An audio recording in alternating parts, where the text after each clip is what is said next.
आज हम भारतीय सिनेमा के उस आवाज की कहानी में उतर रहे हैं जिसे सुनकर आज भी एक दमदार विलन की तस्वीर जहन में बन जाती है। अमरीश पुरी। बिल्कुल। 12 जनवरी 2005 को वो हमें छोड़कर चले गए, लेकिन उनकी विरासत वो आज भी जिंदा है। और आज हम यही समझने की कोशिश कर रहे हैं कि आखिर उस इंसान के अंदर ऐसा क्या था कि जिसे 22 साल की उम्र में इंडस्ट्री ने न कह दिया था। वही इंसान 40 के बाद पूरी इंडस्ट्री की हाँ बन गया। और ये सफर कोई आसान नहीं था।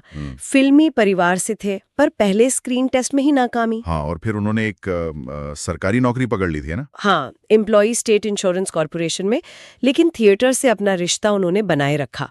ये दोनों दुनियाएं एक साथ चलती रहीं। ये बात सोचने वाली है।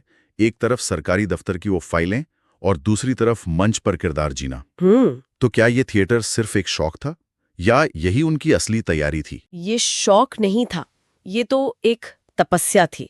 थिएटर में एक एक्टर को अपनी आवाज, अपनी बॉडी लैंग्वेज, हर छोटी से छोटी चीज पर पूरा कंट्रोल रखना होता है। सही बात है। और यही अनुशासन उनकी सबसे बड़ी ताकत बना।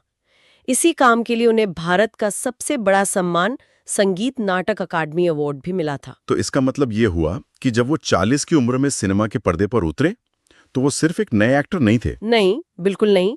वो एक पूरी तरह से तराशे हुए एक औजार थे।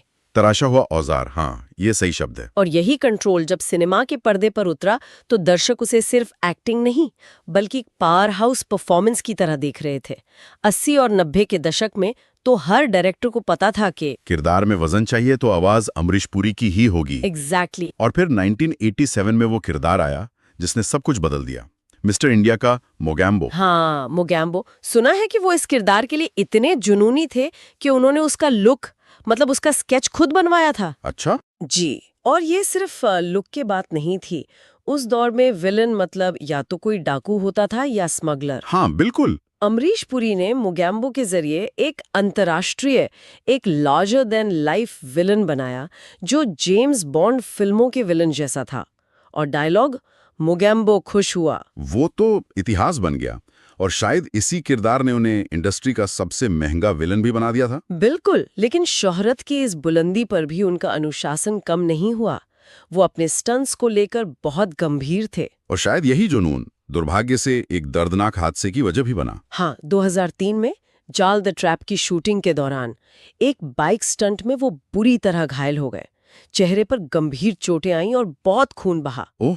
उन्हें कई बार खून चढ़ाना पड़ा। उनके परिवार ने बाद में ये आशंका जताई कि शायद इसी दौरान किसी संक्रमित खून की वजह से उन्हें सेहत से जुड़ी परेशानियां शुरू हो गई। और वो परेशानी कितनी गंभीर थी? उन्हें खून से जुड़ा एक बहुत ही दुर्लभ और गंभीर कैंसर हो गया था, माइलोडिस्प्लास्टिक सिंड्रोम।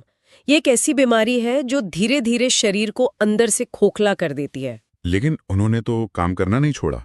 यही तो कमाल का अनुशासन है। उन्होंने अपनी बीमारी की खबर किसी को लगने ही नहीं दी, ताकि किसी प्रोड्यूसर का नुकसान ना हो। हाँ बिल्कुल। वो आखिरी दम तक सिर्फ अपने काम के बारे में सोच रहे थे। दिसंबर 2004 तक उन्होंने अपनी सारी फिल्मों की शूटिंग पूरी की। और फिर उसके बाद वो घर पर थे जब उन्हें ब्रेन हैमरेज हुआ, और कुछ हफ्तों बाद 12 जनवरी 2005 को वो नहीं रहे। उन्होंने सच में खलनायक की परिभाषा ही बदल दी थी। उनके किरदार इतने दमदार होते थे कि कई बार तो हीरो पर भारी पड़ जाते थे। सही कहा। उनके जाने के बाद हिंदी सिनेमा में एक खालीपन तो आया है। वो दमदार विलन कहीं खोस आ गया। हाँ, उनकी जगह अब ग्रे शेड किरदारों ने ले ली है, या हीरो खुद ही नकारात्मक भूमिकाएं करने लगे हैं। वो एक दौर था जो शायद अमरीश पुरी के साथ ही खत्म हो गया। और यहीं पर हम आज की इस बातचीत को एक सवाल के साथ छोड़ते हैं।